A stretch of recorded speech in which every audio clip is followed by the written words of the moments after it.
70-year-old man buys an orphan girl with the intention of marrying her when she grows up, but the huge age difference between them attracted too much attention in the village. So the old man found a small island in the middle of the sea where he wanted to live in seclusion with the girl. There was nothing on the island at the time, but the girl was young and naive and thought that a quiet life would be good. She helped the old man to build a wooden house. When the old man went to the river to fish, she prepared food and water for him. The two of them worked well together, until the day the soldiers on patrol passed by in their boat. It was the first time the girl had ever seen a young man. At the age of puberty, she was so full of wonder that she thought about it even when she slept. She began to be distracted from her work. She often stared into the distance, hoping that the young soldier would pass by again. Unfortunately, the river was as quiet as ever. The girl went to the river to wash the dirt off her body and forget her hopes and go back to work for the old man. After a few days of hard work, the hut was taking shape. All that was needed was to thatch the roof and it would be ready to move in. After finishing her work, the girl went to the river to wash as usual. Then the long-awaited soldiers finally arrived. They stare at the wet girl by the river. Apparently, they were attracted to her young and slender figure. The young girl, frightened by the sight, hid back in the hut. The old man saw that she knew how to avoid them, so he didn't say anything. But the girl became even more restless and stood by the river all day long. After the cabin was built,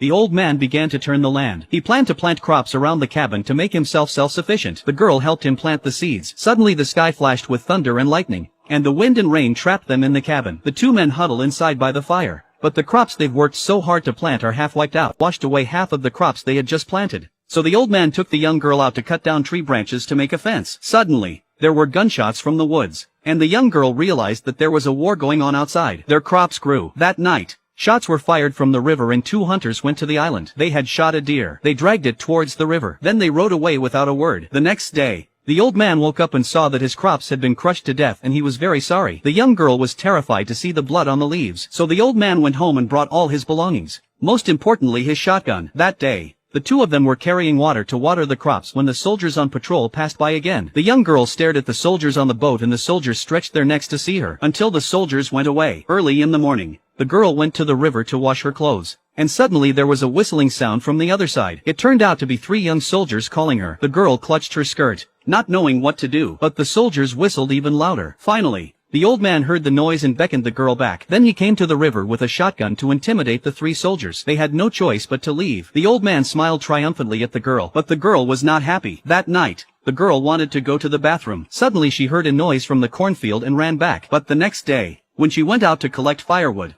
she saw someone in the cornfield, a wounded soldier who had fainted in the field. The young girl and the old man carried the soldier back to the cabin. The young girl finally had a chance to get up close and personal with the young man, but the old man kicked her out immediately. The girl took one look at the soldier and then went out and peeped through the door. She was relieved to see the old man treating the soldier's wound. The old man then sent her back to the village to fetch a lot of things and even caught an old hen. He sent her away immediately after delivering the goods. The old man was determined to keep her away from the soldier. The old man made chicken soup for the soldier. Under his care, he soon recovered. After observing the soldier for a while and realizing that he was a good soldier, he took the girl back. The girl was always curious, peeking at the soldier and playing pranks on him. The two of them chased each other through the cornfields. Then they went to the river and splashed water on each other. They laughed so loud. The old man who was working on the side looked over and was so angry at the scene that he swung his axe down. The fierce look in his eyes scared the soldier back. The girl was sent away again. That day, the old man came to the island. Suddenly there was the sound of an engine. The soldier rushed to hide. The enemy soldiers arrived soon after. They came to the island on the pretext of looking for water. In fact, they were looking for the wounded soldier. The soldier escaped by hiding in the river. He knew he couldn't stay here much longer. The soldiers left without a word. They thought they could go back to the way things were, but the rain doused the illusion once again. The old man and his girl took the rain to collect the crops, but the rain was too heavy and the island fell silent. The old man tried desperately to save the hard-earned corn, but the water had already reached the cabin. He pushed the boat into the water and fell to the ground. All he could do was to watch the young girl get further and further away, and like the island, his delusions of grandeur were drowning.